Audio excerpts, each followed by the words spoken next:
Hey there, good morning everyone, and welcome to Fox 5 on Fox Local. I'm Alex Whitler, and we're really glad to have you here for this hour-long news conversation. So thank you all for streaming however you do so. You're able to stream us on the Fox 5 Atlanta YouTube channel. That's what makes this a conversation. If you leave us a comment, I can respond to you in real time. We're also streaming on the Fox 5 Atlanta homepage. So fox5atlanta.com, we're there on every screen. We are also on the free Fox Local app that is free for your smartphones and smart TVs. Our top story this hour is something that we have covered for 16 days now. We are talking about the government shutdown. So let's give you a live look at the nation's capital as Congress has once again failed to reopen the federal government. So, for the 8th time now, Democrats blocked a Republican measure to temporarily open the government under funding levels. President Trump says the Democrats are getting killed on the shutdown. Now, I want to point out some interesting information here. Republicans are trying a different approach now.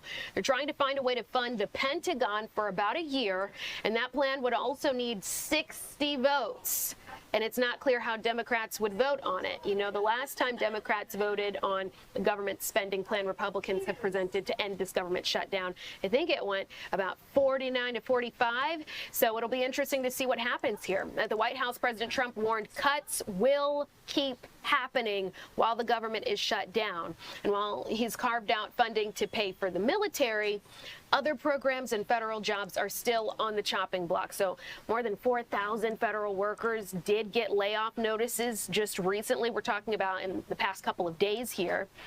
The head of the Air Traffic Controllers Association warned his members are now missing paychecks. What Democrats want is an extension of what were initially temporary COVID-era subsidies for skyrocketing Obamacare insurance premiums. But Republicans say this is a crisis that the Democrats made. The plan is now for the Senate to vote again later today. This will be the 9th attempt to reopen the government, and like the 8 other attempts before it, this one is expected to fail. The Speaker of the House, Mike Johnson, just held a press conference, so let's go ahead and listen in to see what he had to say. Good morning, everybody. Welcome to day 16 of the Democrat shutdown. The Schumer shutdown is very real and very painful for real Americans. We're going to share a little bit about that situation with you this morning, and then get an update on one specific segment regarding Homeland Security and what that's doing for the security of our country. If you're keeping count, 9 times now, 9 times the Senate Democrats have voted to keep the government closed. All the House Democrats except one voted September 19th to shut it down. So this is 10 total times now that Democrats in Congress have voted to close the government. And we know what that means for real people. We know what it means for our troops and our Border Patrol agents and TSA agents and air traffic controllers and everybody who relies upon services around the country. It's very real. And so today marks yet another day of American families feeling the very real personal and economic strain of this reckless decision that our Democrat colleagues keep making. They want the United States government to remain closed, and they seem not to care about the pain that it's causing. They have offered no plan. They have offered no strategy. They have offered no common sense path forward for ending this situation. And so many of you have asked all of us, how will it end? We have no idea. It's up to the Democrats, and they have to decide it. And judging by their outrageous behavior, the Democrats appear perfectly happy to keep the political theater going while real people suffer. And that's why House Republicans made the responsible decision for our members to spend this week in their districts working for the people. They're helping their constituents. They're helping the American people navigate the mess that the Democrats have created. Staying back to work with our constituents was a decision that we made very thoughtfully, and we made collectively as a group, House Republicans. We have so much of that work to do. That's not some talking point. It's not some strategic tactic. We made that decision out of urgent necessity. So I want to highlight here just this morning, just very briefly, just a couple of examples, a small sample of some of the very important work that House Republicans are doing on the ground right now to help Americans through this difficult time. In the state of Michigan, for example, our members are sitting down with veterans, men and women who risked their lives for our country, and they're struggling now because the services they depend on, health services, for example, have come to a halt thanks to the Schumer shutdown. So in Michigan, our Republicans from the House are there working through those situations. In Texas, many of our Republican colleagues have met with some of our brave Border Patrol agents down on that southern border who are still reporting for duty without a paycheck. In Montana, Congressman Ryan Zinke helped park rangers who are keeping the parks open as best they can for families and travelers, even as they themselves go without a paycheck. Across the Midwest, we have members who are meeting with local and regional airports to hear firsthand how furloughs and blocked paychecks there are hurting the people who keep our skies safe. Really important stuff. In rural communities around the country, Republicans are working hand in hand with their local hospitals to make sure that the $50 billion rural hospital fund that Republicans got signed into law in July 4th is accessed. It reaches the people who need it. And they're doing that work while the Democrats are demanding to kill that essential fund that is in their counterproposal for the CR, one of the many outrageous things they claim they want to do. And everywhere across America right now, we're helping small business owners and farmers and ranchers and service coordinators navigate frozen loans and delayed emergency funds and growing uncertainty about how to keep serving their communities. So all across the country, Republicans are dealing with the very real and painful consequences facing real Americans. Now, that's happening on the Republican side. And what's happening on the Democrat side? You can see it for yourself. Compare what I just told you with what they're doing. Look at their own behavior. Look at their actions. Don't listen to the words that people are saying. Look at what they're doing. Chuck Schumer and Democrats over the last 10 days, here's a small sample of their activity, okay? We've seen performative stunts and TikToks and photo shoots across every inch of this Capitol. We've seen Democrats actually toast themselves on the balcony of the DCCC last night, while their colleagues voted in the Senate to keep the government closed for the 10th time.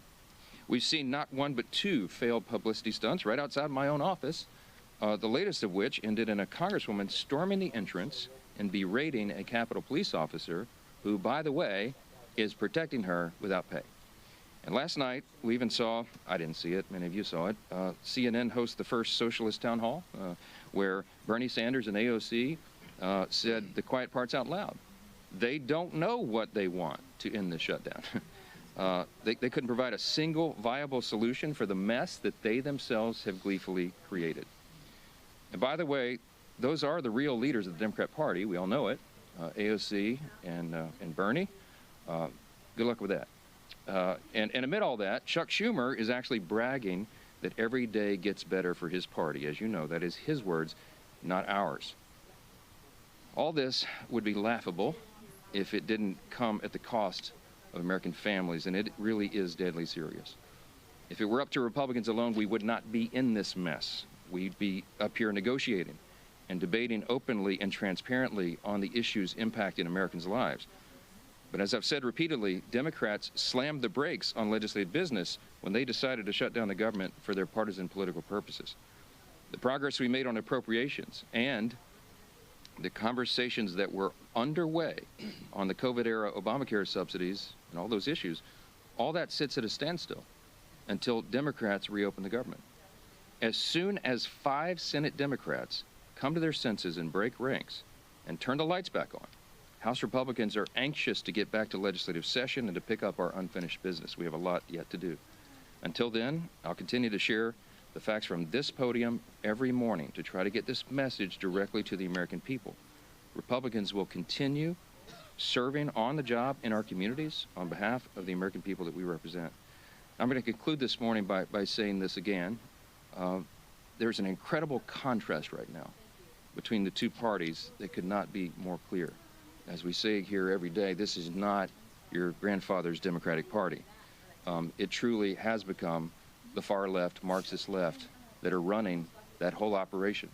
And it has real effects on real people. And I just want you to, I'll highlight again the split screen of what we're seeing. In America right now, there are two diametrically opposed visions for the country, and you should look at the actions of elected officials and not their words. And what are the actions? President Trump and Republicans are delivering for the American people. We have cut their taxes. We are removing red tape and regulations to get the economy humming again. We have ended the border crisis, virtually 0 crossings in the last 4 months under President Trump. We are ending the crime crisis around America, taking heroic measures to make sure that happens. We're cutting fraud, waste, and abuse out of government.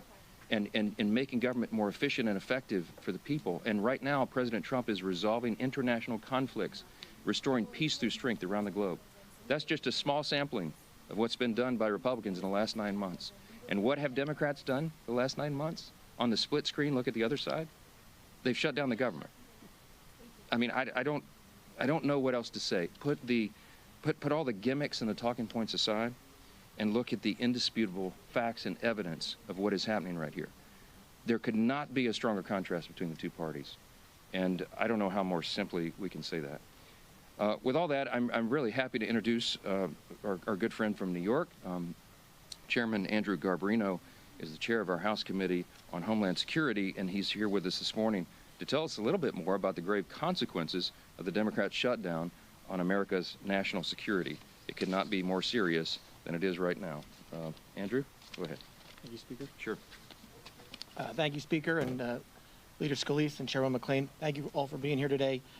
The Senate Democrats' decision to shut down this government for cheap political points lacks any common sense and is undermining the Department of Homeland Security's core mission, as well as the people tasked with upholding it.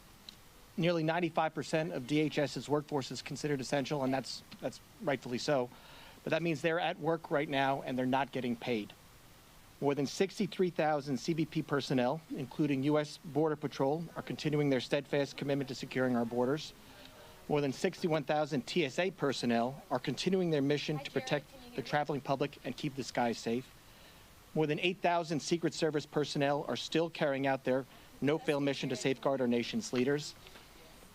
More than 49,000 U.S. Coast Guard personnel are serving to protect our maritime borders. I'm grateful that President Trump and Secretary Noem are taking steps to ensure that the Coast Guard personnel are getting paid, just like our military during the shutdown. And I appreciate the department's continued work to support frontline law enforcement officers. I think, though, it's also very vital that we ensure that TSA security officers are compensated as well. Just because the government shut down doesn't mean people aren't still flying. We owe all these men and women at DHS a debt of gratitude for their continued service. But the shutdown is not just about personnel. It's undercutting our Homeland Security posture. A lapse in government funding prevents DHS from moving forward with critical new investments that enable us to stay ahead of rapidly evolving threats. New contracts are put on hold, and proactive engagements with security partners are postponed. Shutdowns also disrupt the disbursement of vital grants from the Homeland Security Department to our state and local law enforcement partners. This undermines preparedness efforts and makes our communities less safe. Voting against the CR also, the Democrats have allowed crucial DHS authorities to expire. One of those is the Cybersecurity Information Sharing Act of 2015. Without that, 90% of our critical infrastructure is owned by private companies. They can't communicate with us right now. They can't tell us when there's a cyber attack because this lapsed. Every second we go without the ability for them to share that information makes us less safe. Good morning, everybody. Welcome to day 16 You of the were just Democrat listening to part of what seems to now be daily updates from the GOP amid this government shutdown. So we are now in day 16 of it, and people are going without their pay. We know this is important as people have bills to pay. They have mortgages, they have water bills, etc. All that said, how are people going to make those payments if they're not receiving a paycheck? Well, with that in mind, we want to bring in an expert here to talk about how federal workers are now pivoting. They're trying to find side hustles now. So listen to this information from GoDaddy. They performed some sort of survey here that found 41% of federal workers are considering some sort of secondary job. So here to talk about more of this is Jared Sine. Am I pronouncing your last name right, Jared? Is that Sine or Sine? You are. Perfect. Sine, nice and Sine. simple. Great, perfect. He's also with GoDaddy. Thank you so much for your time and your expertise. We appreciate it. Great to be here. Great to be here. Of course. So how did you guys get this number? That's quick moving. Even though the government shutdown has lasted for a while now, that's moving pretty quickly to get some intel from people.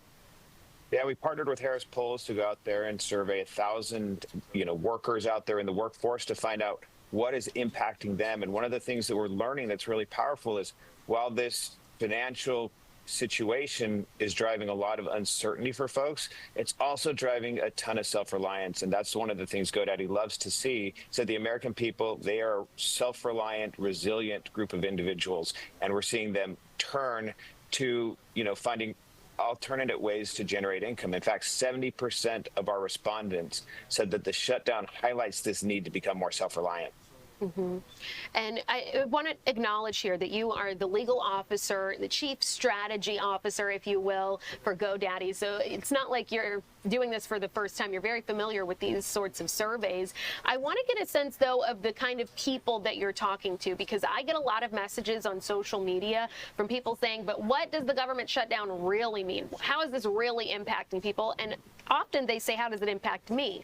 So what kind of employees have you guys been surveying here?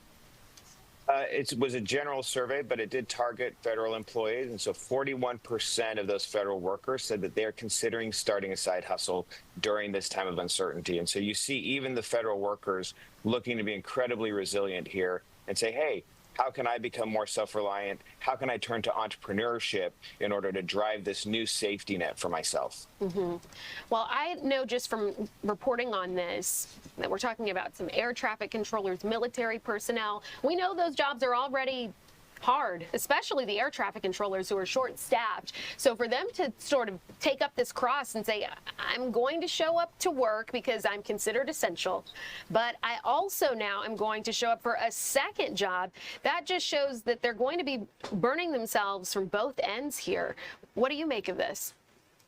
Yeah, look, I know that puts a lot of families in a really tough spot. And I think one of the things we love seeing is that people understand that these are hard times and they're willing to make some of those sacrifices, but they're turning to themselves. They know that, hey, I need to rely on myself. I need to be more self-reliant. And that's where GoDaddy comes in with our AI-powered tools and things that they're turning to use to start building their own businesses, their own side hustles, websites, commerce, all of those things that can help them supplement their income during this time and potentially carry them forward even after the shutdown ends. And that's the exciting thing to see, is that the American people, they are a resilient people, and they see entrepreneurship as this great new tool to provide them with the self-reliance that right now they're not seeing.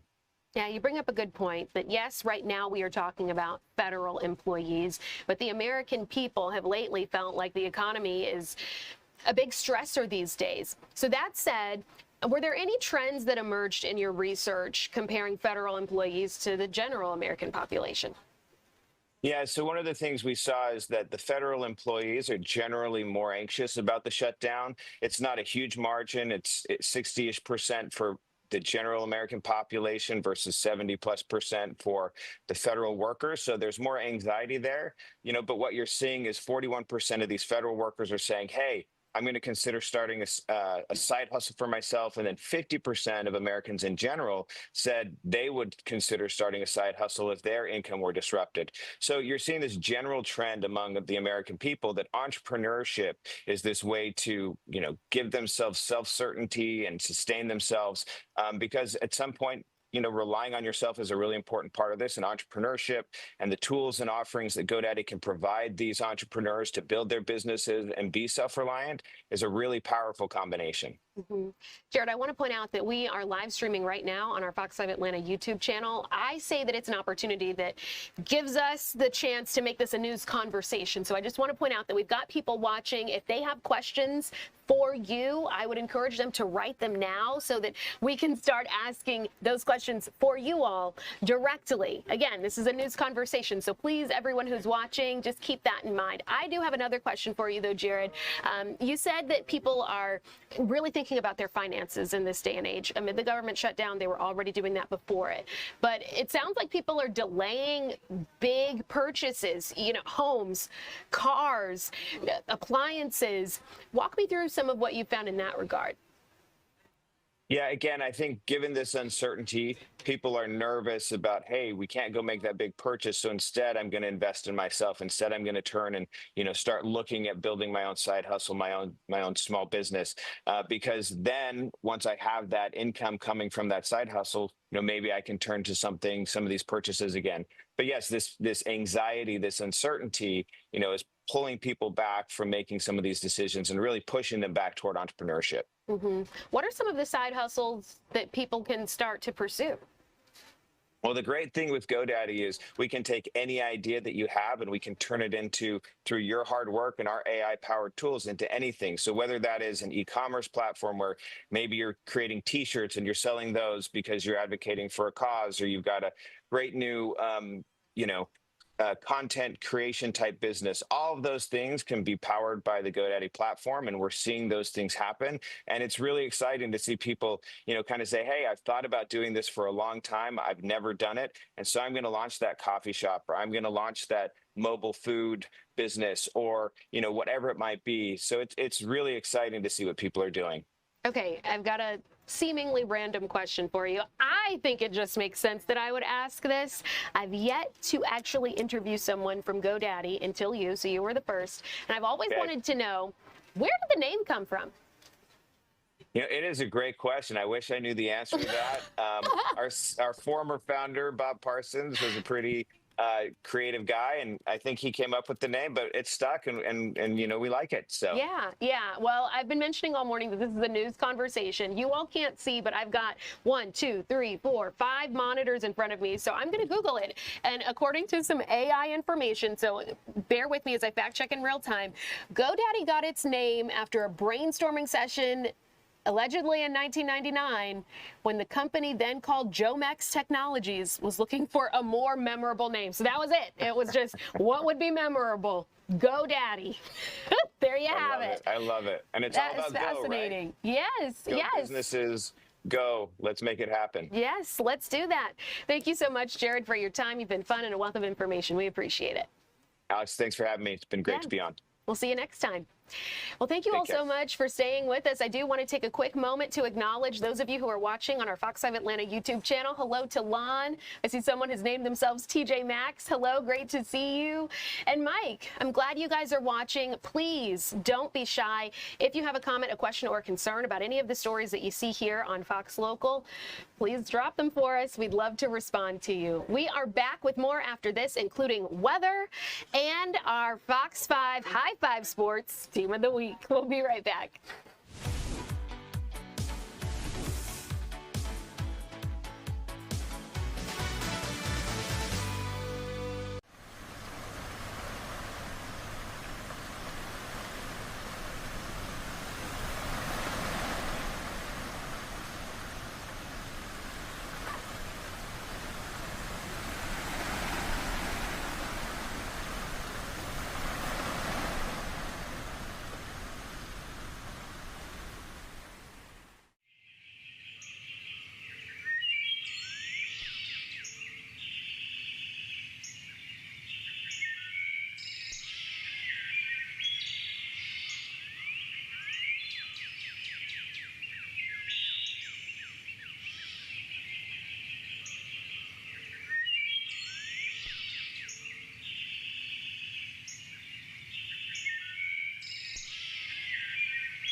Well, hey again, welcome back to Fox 5 on Fox Local. I'm Alex Whitler, and now I've got Jonathan Stacy with me talking about this weather and the warm-up. You see him trying to usher in the fall vibes with this, rustic color, but it sounds like summer just wants to stay. It's sticking around, especially into the afternoon. It has like kind of a PM summer leaning. It does. The AM hours feel very fall-like, but then we warm things up as the mercury goes up. In fact, so much so yesterday that we tied a record set back in 1935 of 86 degrees. So Oh, wow. it was the warmest October 15th on record then, and once again yesterday in 2025. 90 years later, we tied the record. So the question is, can we do it again today? Well, we're going to get pretty close. Right now, temperatures across the metro area are generally just a hair or two above 70 degrees, but we are on our way somewhere. It's just a matter of how high will we climb.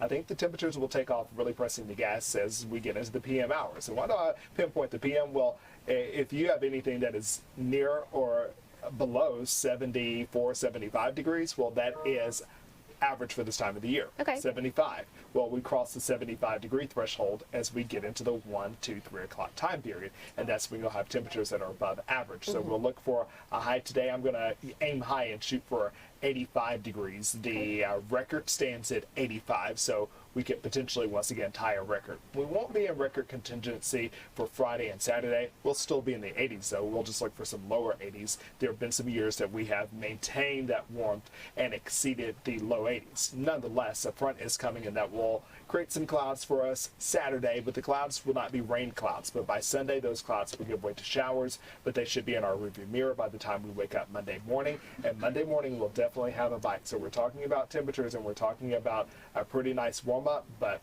you're going to have to dig into the back of your closet, into the coat closet possibly, and get your winter jacket, because we're looking at temperatures in the 40s to start out Monday and Tuesday morning.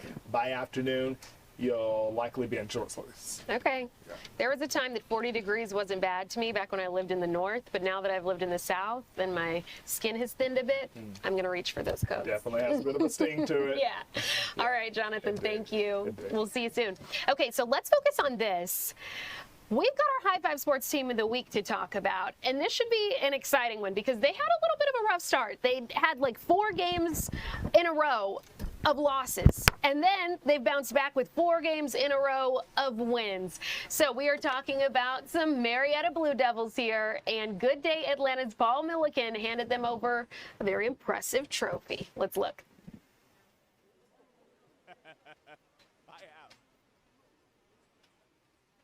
Well, yeah, I tried to get free coffee early, and then unfortunately I made a huge mistake doing a basket on live TV, trying to make a basket, and I said if I missed it, I would buy them all coffee. I missed it. Are y'all ready for free coffee at some point? Yeah. That's what I thought. Hey, you know what? We are here to celebrate a team that is putting in the work week after week, and it is showing. The results are showing on the field. Ladies and gentlemen, let's hear it for your Marietta Blue Devils. Gentlemen, we are so happy to be here, and there has clearly been a big culture change at this school. So, Coach, talk about that. I mean, you're a newer coach here at the school. You came in how long ago? February 3rd. February 3rd, man. So you came in and hit the ground running. When you came to this school, what was your vision for this team? We wanted this year to be special for our seniors. They have bought in from day one since I've been here. I'm so proud of our entire team, our coaches, our community. This trophy represents the direction we're headed as a football team. Absolutely, and you've got real community support. Marietta is a community that supports its high school football teams. How important is that? We know it takes a village, and we got a special village here at Marietta. You do. All right, so looking forward, it's a bye week. You're back on the field the next week. How you feeling going forward? Feeling good. It's been a good week. We've gotten better each day. Yeah. We got a big test next week at Cherokee for the next region game. Yeah. You guys ready for Cherokee?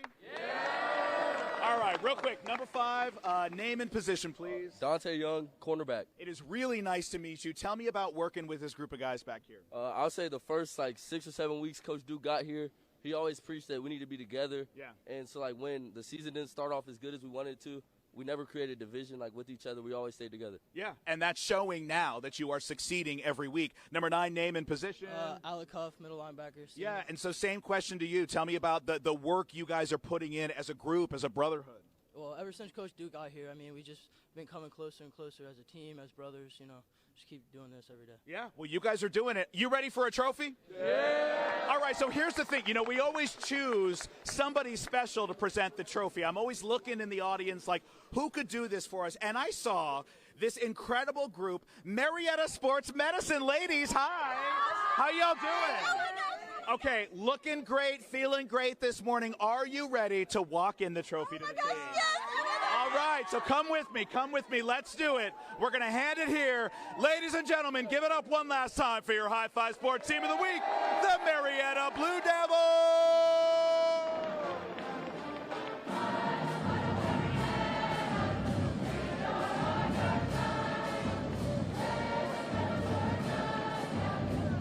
Oh, this is what we like. The whole school is chanting. Alex, what a party out here. I love being a Blue Devil. I always love when they get that trophy. We were just joking as we watch behind the scenes so here. Excited, Okay, right? we're still going. All right, cool. You guys probably couldn't hear me, but I was talking about how producers and I back here were laughing because whenever we present that trophy, it looks like they won the Super Bowl or something. They're so fired up, and I love every bit of it. But hopefully you guys will stick around because we've still got some other fun stuff to talk about. Believe it or not, the Cobb County Sheriff's Office has a new employee that's only 11 months old. We'll explain right after this.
Everyone, welcome back to Fox 5 on Fox Local. I'm Alex Whitler. Thank you so much for streaming with us on the free Fox Local app for your smartphones and streaming devices. We're also on the Fox 5 Atlanta YouTube channel, so I want to say hello to all of you who are watching in that capacity. See, we've still got Mike, Lon, and someone who wants to go by TJ Maxx up there. So hello, thank you for being here. I imagine I got a lot of your attention when I said the Cobb County Sheriff's Office has a new teammate that's only 11 months old. Some of you are pretty smart, so you might have put two and two together and figured it must be a K-9 officer. If you did think that, you were absolutely right. So let's go on ahead and check in with Eli Jordan, who is meeting this new fluffy officer. Good to see you, Eli.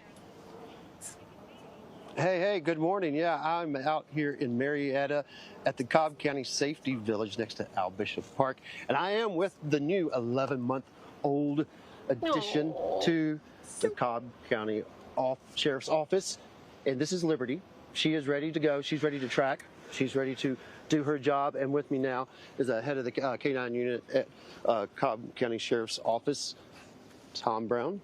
Tim Brown. Tom, sorry, I apologize. I did that earlier. That's okay. So tell me, how big of an asset is Liberty to the Cobb County Sheriff's Office?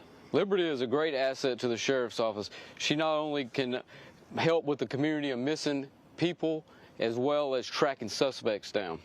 And she's not the only K-9 you guys have, correct? No, we have 9 K-9s. 9 K-9. And tell me, what all does the K-9 unit do? What all types of dogs do you have? We have narcotics dogs, we have bomb sniffing dogs, and we also have electronic storage detection dogs. Gotcha. And so Liberty is replacing your other K-9 Shacks? Yes, K-9 Shacks retired after 7 years of service. 7 years of service. And so how many years of service do you expect to get out of Liberty here? We're hoping to get at least 8 or 9 years of service out of Liberty. And how much did she cost? She came trained, correct? Yes, Liberty was trained for 6 months, and it was the cost for the training as well as the K-9 was around $12,000. So we got Deputy Bells here, and you get to hang out with Liberty, and she lives with you, correct? Yes, sir. Tell me, Jackson lives with you too, is right? Yes, retired. Sir. What's it like to be able, responsibility of, having a sheriff's department dog live with you? It's a lot of responsibility. You think that when your shift ends, you get to go home and just take it easy, but you have to go home and take care of the dog. I mean, she thinks she's a lap dog when we're sitting in the house. She wants to play. She loves attention, wants to play, and she just overall loves to play with her stuffed animals and tear them up and loves attention. So, who gets her paycheck? Does it? I guess. The loving and cuddling and being a lap dog is a paycheck enough. Yes. She seems like a really sweet dog. So tell me, real quick, Major Brown, what kind of people would she be tracking? I mean, is it just fugitives? No, it wouldn't be just fugitives. She would also be tracking possibly elderly people that have walked away from their locations, kids that are missing. She would track all that. Bloodhounds are set up as one of the best tracking animals that we have. So it's heard, it said that humans have 400 olfactory receptors in their nose, and bloodhounds have 300 million. That's nearly 100 million human noses in that one nose right there that can track. That's why they're so good. They're the best smellers in the world. So Liberty can probably smell what I smelled like last week because her nose is that good. But this is the new addition, Alex, to the Cobb County Sheriff's Office, and Liberty, she's an 11-month-old doggy who's ready to go and track the missing persons, the escaped fugitives, just the elderly that might get lost, and ready to go. Major Brown, thank you so much. Thank you. Deputy Bells, thank you so much. I hope you enjoy Liberty's company while she stays at your house. Well, she works hard. Liberty, thank you so much, and congratulations to your new job. Alex, this is I'm Liberty, not sure if the you new were able to deputy hear me, Eli, but Cobb I was County joking back Sheriff's here. Office. Is my mic open? Eli, can you hear me? I can hear you, yes. Okay, perfect. I've been joking back here. Lady Liberty, ready to report for duty. She's gorgeous. Thank you so much. We appreciate your time. Oh, yeah, she's good. Yeah. Okay, let's pivot here and let's talk about something that's really important, not just for us, ourselves, as whole grown adults, but also children. And we then need I to wanna do talk a about thing how recorded, but essentially use later. screens are really bit like that, affecting and then family ties. I see you guys guys are are great. still able to hear some of Eli in the background. You see he's thanking our interviews there. We really appreciate everyone who comes on to the Fox Local streaming opportunity. So that said, let's go ahead and bring in our next guest. We have Corey Caballo, who is going to be talking with us about how to make sure our families are safe amid this digital era. So listen to this. Screens are now part of our daily lives, phones, tablets, computers, the whole gamut. But new studies show too much screen time for younger people can cause a whole lot of family issues, among other things. So again, Corey is here. He's a PhD postdoctoral research scientist at the UGA Human Development and Family Science Department. So Corey, thank you so much for being here. Nice to meet you. Yeah, thank you for having me. It's great to be here. Yeah, it's not lost on me, the irony of all of this. So walk me through, what is it that you found that is different these days about the way we are using screens? Obviously, right now, we're trying to inform the masses about them by being on a screen ourselves. Yeah, of course. Well, it's a hard location to pin down because the technology is changing so fast. So one of the questions that we get from parents a lot is just they're looking around, they're seeing kids staring down at smartphones a lot, and they don't know how to feel about it. And they want to know what is the best time for their kid to get a smartphone because they're worried about their kid's mental health. So that's where that was our starting point for our studies. Yeah, and what was it that you found? Because naturally, working in news, I've heard plenty of times over and over again that screens are not good for mental health, not just young people's, but again, adults too.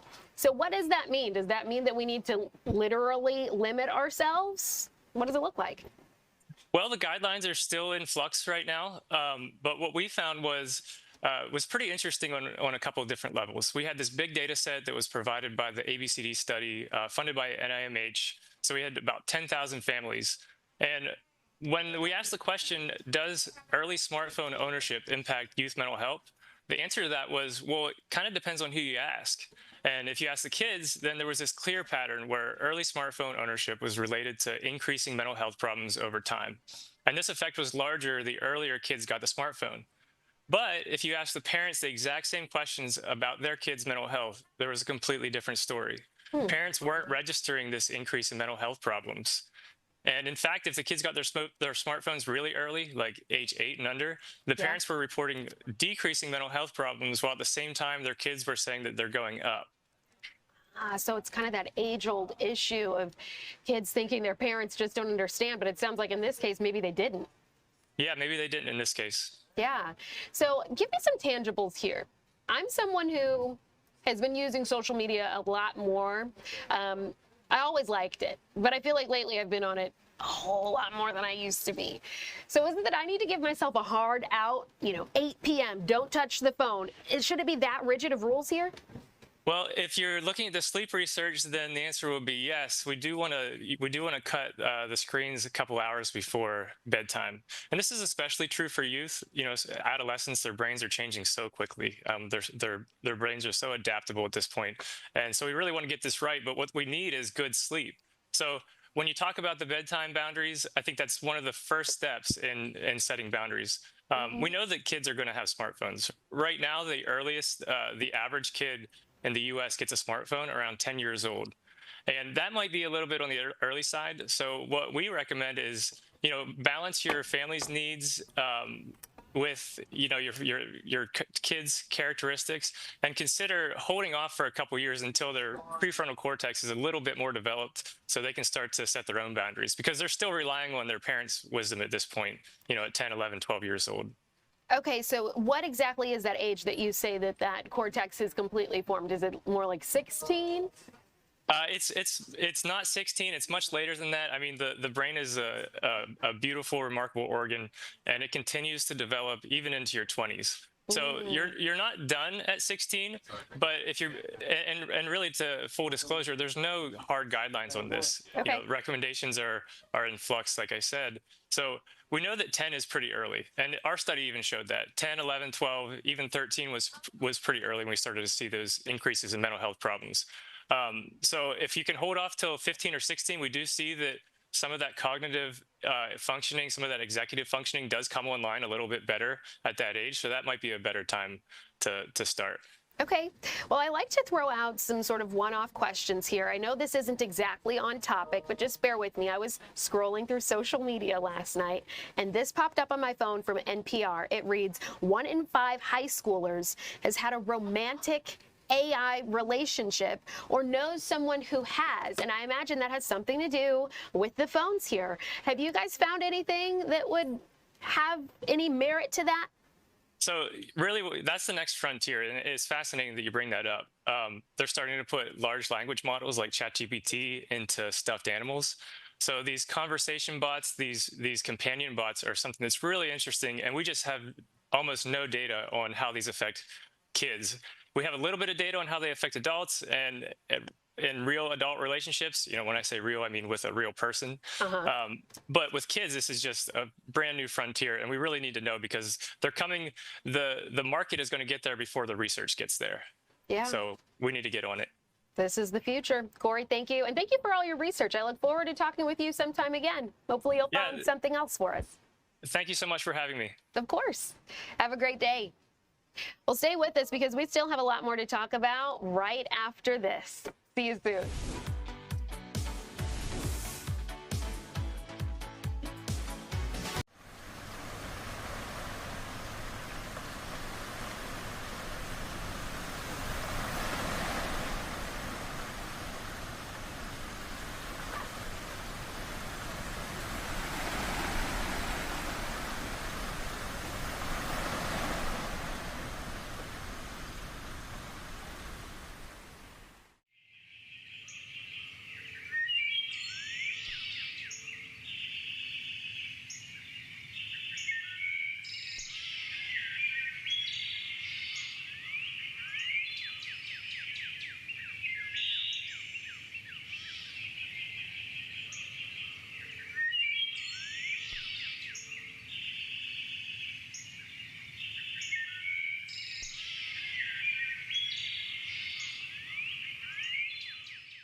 All right, everyone, welcome back. One of the things I love most about this platform, Fox Local, is that we cover it all for you. We talked about your hard news, and now we're going to talk about something that's pretty cool. So if you've ever had that inkling that you want to be the DJ that's playing all the tunes, and I don't just mean in the car, I mean really like doing the mixing, well, there is now a workshop for you, or at least for some teenagers who are interested in something like this. So joining me now is Joanne Joseph. She is the founder and CEO of Mojo Arts. She is joining us live from Miami, but don't let that fool you. She has spent plenty of time in Atlanta as well. Joanne, thank you so much for your time. Thank you so much for having me. So excited to be on. Of course. So tell us about your business. Mojo, what's that about?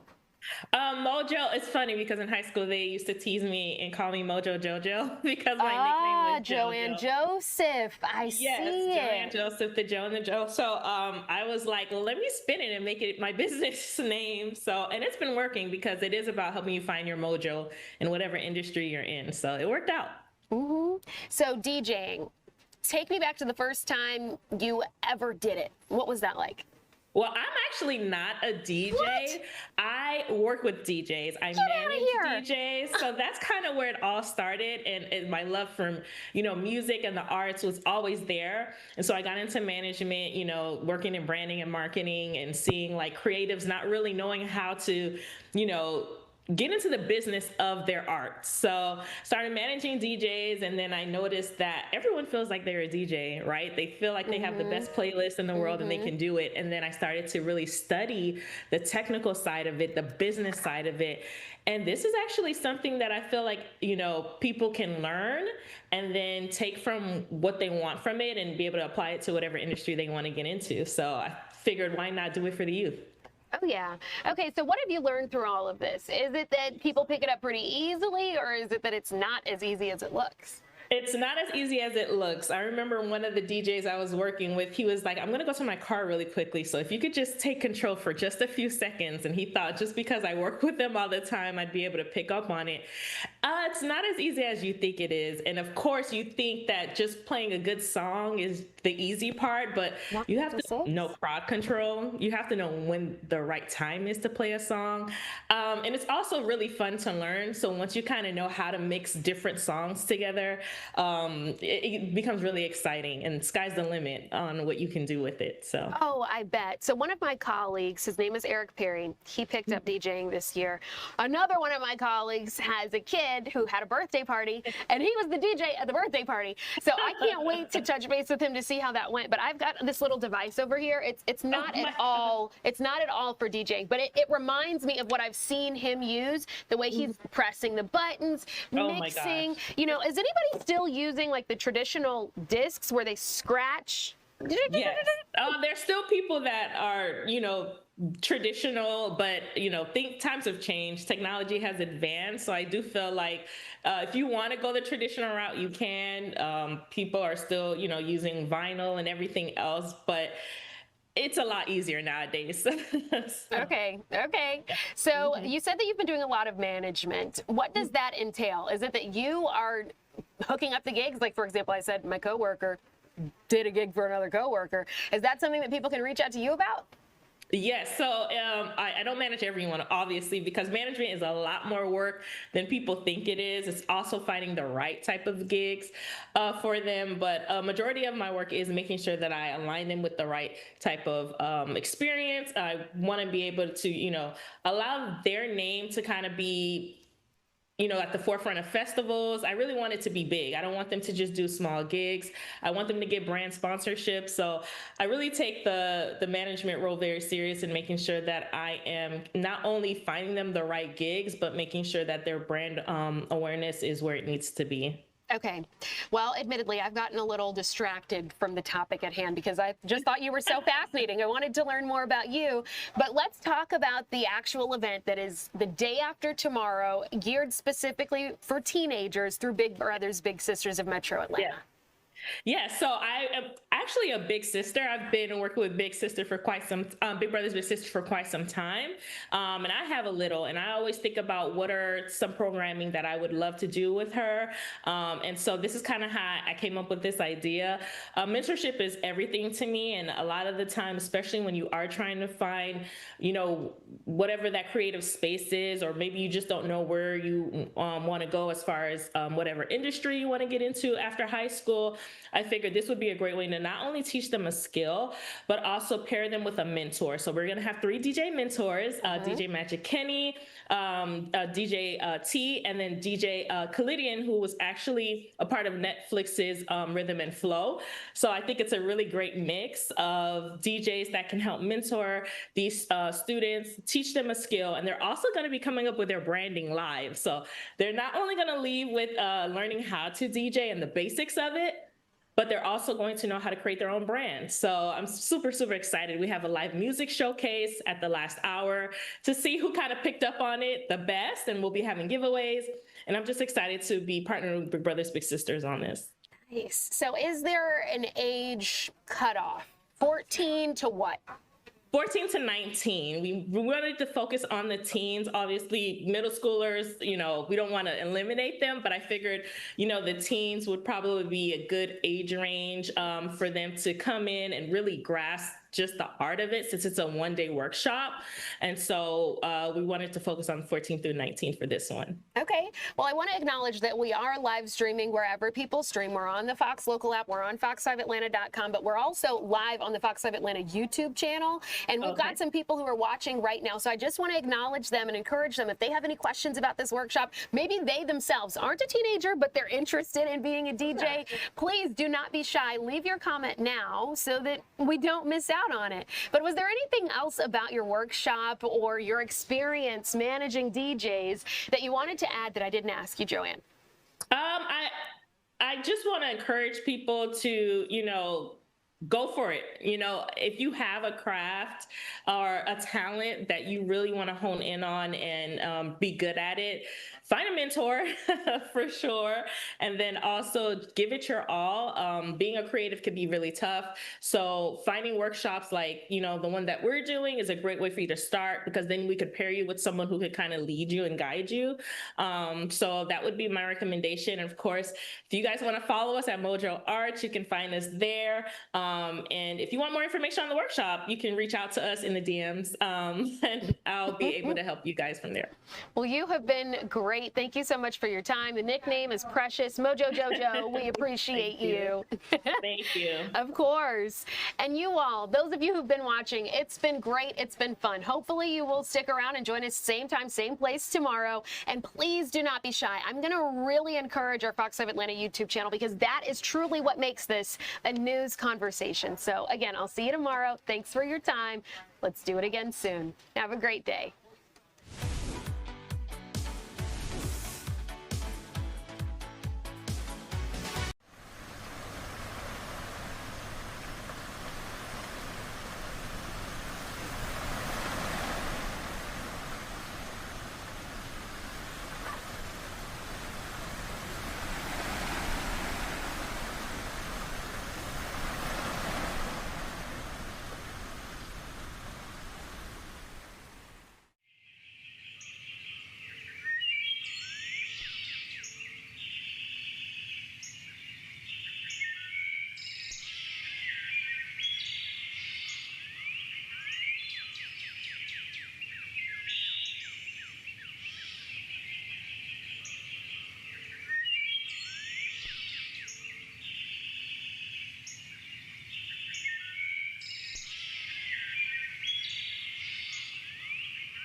Now at noon, the mother and father of an infant found dead in Clayton County are now both facing charges. We'll have the latest on this tragic case. And the search is on for a new superintendent in DeKalb County after the former one was federally indicted. And we're off and racing to the 80s once more. When will it finally feel like fall again? That's next in my Fox 5 Storm Team Forecast. Fox 5 News at noon starts right now. First at noon, Clayton County Police have filed charges against the mother of a 6-month-old boy whose body was found in the woods near his home. Good afternoon, I'm Rob DiRienzo in for Alex Whitler. The charges come one day after investigators charged the baby's father. Like this in quite some time. We were there about an hour ago when someone constructed this cross in his honor there. You'll hear from him in just a second. But let's get to the new details in this case. We want to show you the mugshot of the mother that we just got in the last 15 minutes. This is Nicolette Pratt there, who is believed to be the mother of that little boy there. She's been charged by Clayton County with obstructing an officer, false statements, and also being a part to a commission of a crime. We'll also show you video of the child's father, Antonio Pierce, who is facing malice murder charges as well as concealing a death, tampering with evidence. Again, we've confirmed this morning that the child's mother has been charged in connection to that case there. This is a flip from what we learned yesterday. Originally, police were saying they did not believe the mother was involved. Then around 5 o'clock yesterday, I reported to you that she was being investigated, and then now we've learned of the charges that have been placed upon her here. As I mentioned earlier, this has really riled up a community. We've been here all throughout the morning as people have left bears, they've left flowers, they've left notes here, as this has really hit the core of this community. We talked with the man who constructed this cross. He lives here in this apartment complex. Take a listen to what he had to say. It's an angel just left this world. And we have to have more heart and less hate so we can live in a better world today. Because otherwise, it's too many dying and less living. That's why I did it. You know, he was emotional. I talked with a woman who came by in a car. She was in tears. Those in the apartment community were also in tears. Really a lot happening there. The parents who are now suspects in this case, they'll go before a judge for a first appearance tomorrow. Keep in mind, the child's father was in court yesterday on separate charges, but now he'll go back before a judge on these new charges. Of course, we'll be there tomorrow to bring you that. But tonight, starting at 4, I'll have more from an emotional community, as really people are asking why. In Clayton County, I'm Eric Perry, Fox 5 News. Eric, thanks so much. I know a lot of people are praying for justice in that case. Now to a major development in a decades-old murder investigation. A Covington man is now behind bars. Michael Ziegler has been indicted for the 1994 murder of Tina Hines in Jacksonville, Florida. Hines, who was just 15 weeks pregnant at the time, was fatally stabbed several times inside her home. Now a Duval County grand jury has charged Ziegler with first-degree murder and sexual battery. Ziegler was apprehended here in Georgia during a coordinated traffic stop and then waived his rights to extradition. He is now behind bars in Florida, waiting to see a judge. Now I want you to take a good look at your screen. Gwinnett County Police are looking for these 6 individuals who they say went on a crime spree. Cops tell us those crimes ranged from robbery to theft and aggravated assault to vehicular homicide. Anyone with information about their whereabouts can call Gwinnett County's tip line at 770-619-6655. And have you seen this man? He is wanted out of Troup County. His name is Jonathan Folds. Police say he's wanted for several charges, including criminal trespassing and theft. If you see him, they want you to call 911. And new at noon, the Bibb County Sheriff's Office is investigating an armed robbery at a business there. Investigators say this just happened before 9 last night at the Family Dollar on Sherling Drive in Macon. Police say a man entered the store brandishing a gun, demanding money. He managed to get away with an undisclosed amount of cash, but thankfully, no one was hurt. Anyone with information is asked to call police. And developing this afternoon out of DeKalb County, the school board is on the search for a new and permanent superintendent. Dr. Devin Horton submitted his resignation yesterday after he was indicted in federal court. The district placed him on administrative leave. Fox 5's Mark Teichner has the latest from DeKalb School headquarters. Because this resignation won't kick into gear until November 15th, Dr. Horton will continue to get a paycheck, but he won't be running the DeKalb County schools. It was a good decision. The DeKalb County School Board accepts the resignation of Dr. Devin Horton. Last week, the board placed Horton on paid leave after a federal grand jury in Illinois indicted him in an alleged kickback scheme at his old district. According to the 17-count indictment, from 2020 to 2020, 2023, Horton stole money from the Evanston-Skokie District 65 by allegedly funneling no-work contracts to his friends. The indictment also accused Horton of misusing district purchasing cards. He should have never been hired. Former school board member Dr. Joyce Morley was the only one on the DeKalb board to vote against hiring Horton in 2023, saying there were plenty of red flags. Well, there were things that I knew in the background. The board knew in the background. We also knew about the fact that there was a case going on in Evanston. This is something that really could have been avoided. State Senator Emmanuel Jones wants Horton's resignation date moved up from November 15th to right now. Why wait? I mean, we have too much going on. There's too much evidential information out there about what happened. After accepting the resignation, the school board president put out a statement basically saying it was in the best interest of the school district. Reading in part to you, we recognize the seriousness of the situation and remain committed to transparency, accountability, and maintaining public trust. As part of that, they are now going to conduct an audit of all of the DeKalb County school contracts and purchasing cards. As far as who's going to run the show, well, it's going to be Dr. Norman Sauce, who's been named the interim acting superintendent until a permanent replacement can be found. Reporting from DeKalb County, I'm Mark Teichner, Fox 5 News.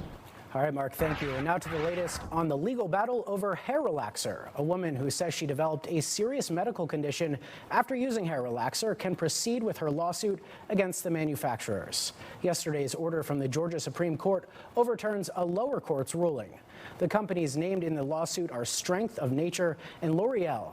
Kiara Burrows says she used their chemical hair relaxer products for years. Then in 2018, she says she developed uterine fibroids. She filed the suit after a study found a possible link between the products and cancer. The companies tried to get it dismissed, claiming her first purchase of the products fell outside of Georgia's 10-year time limit for such cases, but the state Supreme Court disagreed. Both companies say they are disappointed in that ruling and that Burrows' claims have no legal or scientific merit. And now to a Fox 5 News alert, a matter of life and death for more than a dozen dogs in DeKalb County.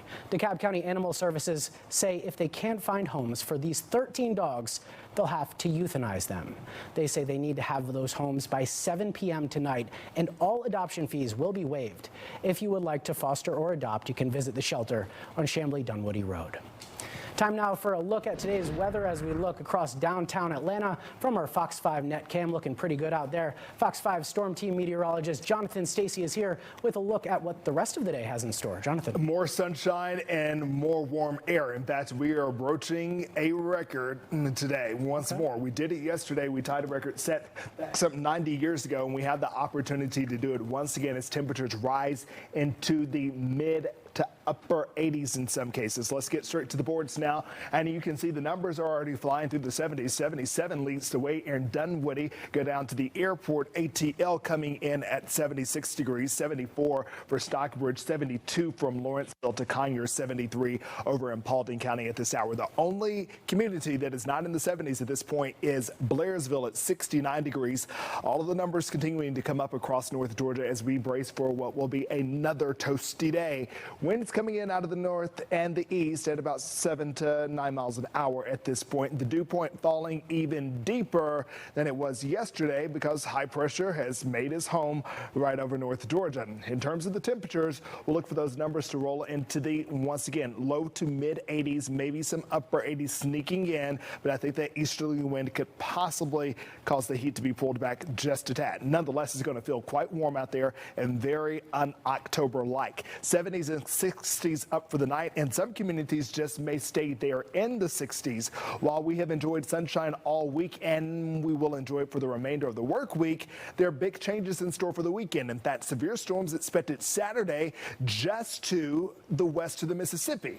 You know what starts out west eventually moves east. It will be on our doorsteps by Sunday. I'm tracking the timing and everything you need to know in my complete Fox 5 Storm Team forecast. All right, Jonathan, thank you. And coming up, reopening the government one piece at a time. We'll have the latest on the new plan to end the shutdown. And a trade war is on the verge of erupting with China as President Trump threatens Beijing with more tariffs. We'll have a report from Washington coming up.